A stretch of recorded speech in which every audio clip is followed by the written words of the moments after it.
Hello guys. Bili tayo sa Bacala.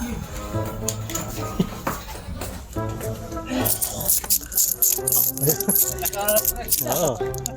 Nakaligo din. Bibili sa Bacala dahil walang trabaho, puro barya na lang yung pera. Wala na kaming trabaho, so barya na lang. Ano kayo malaki na din to, 20. Taong mawala sa buhay, walang magawa sa buhay. Tada. Nag-iigay, walang tubig. Palamigin ko pa yun eh. Sa?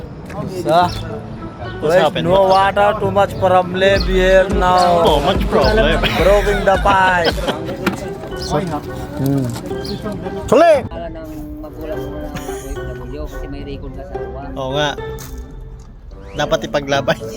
Ayaw, di ma. Kahit anong kanino mo, pag magkamali ka sa exam, hindi ka talaga, walang Siyempre, another exam, isang bisis ka lang mag-exam.